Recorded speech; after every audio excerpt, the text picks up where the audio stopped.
All right, let's talk about something we do every single day without even thinking about it, speaking. We're going to break down the absolute fundamentals, the building blocks that create every single word you say. I mean, really think about that. Every word, whether it's a whisper or a shout, starts as a puff of air from your lungs. It's not just in your head. Speaking is a physical thing, a little burst of energy you shape and release. You know, they both start with the letter B, but they feel totally different to say, don't they? One is this short, sharp pop. The other is this long, open, wavering sound. And the answer to that question? Well, that's the whole point of what we're talking about today. So let's dive into the sound of our speech, because it turns out no matter what language you speak, it's all made from just two basic types of sounds. And once you get these two, you've pretty much cracked the code of human speech.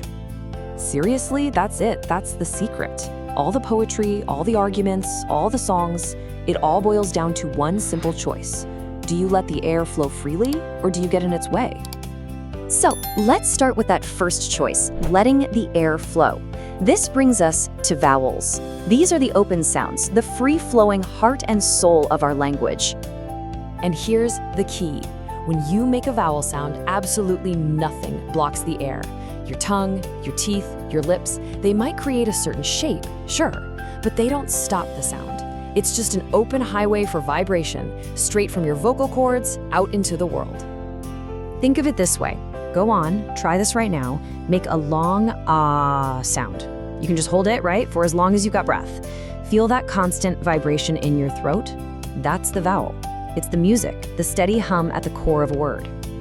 And here they are, the main stars of the show in English, the unblocked air crew. A, E, I, O, and U. These are those pure, open sounds that everything else is built around. Now for that second ingredient, consonants. This is what happens when you decide to get in the way of the air. If vowels are the music, consonants are the rhythm. They're the sounds that interrupt, that shape, that give our words definition. And this little chart just lays it out perfectly. Look at airflow.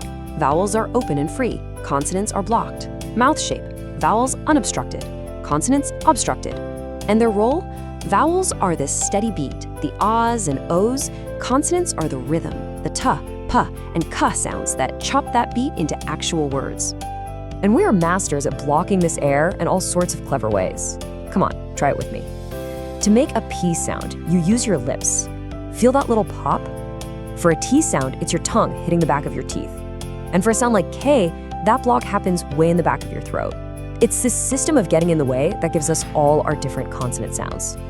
Okay, so the theory is cool, but let's try some practical stuff you can do right now to actually feel the difference for yourself. First up, we've got a super simple physical test.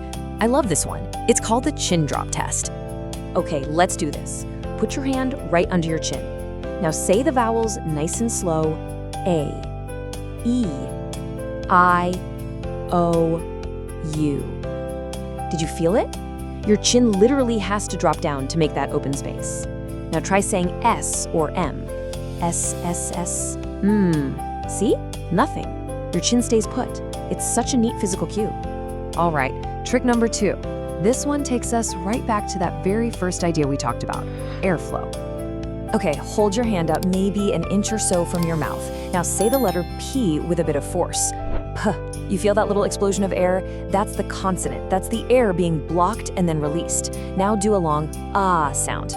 See the difference? No puff, just a steady, warm stream of air. It's the perfect way to feel a blocked versus an unblocked sound. So let's bring this all home. Let's talk about the word's heartbeat and see how these two different sounds work together to make the magic of language happen. Yeah, if you think of a word as having a heartbeat, the vowels are that constant, steady lub-dub. They're the soul of the word. And the consonants? They're the clicks, the hisses, the taps around that beat that give our speech all of its texture and its rhythm. And check out this fun fact. You know, the single most common sound in all of English isn't some big, strong vowel or a sharp consonant. It's a super weak, kind of lazy vowel sound called the schwa. It's that sound you hear in about or at the end of sofa. It's everywhere, like the quiet engine humming underneath everything we say. So the next time you talk, just listen. Really listen for a second. Hear the open, musical hum of the vowels and the sharp, rhythmic clicks of the consonants. They're not just letters on a screen. They are the tools you use to literally shape air into meaning. So if they're the musical notes, what kind of music are you going to make?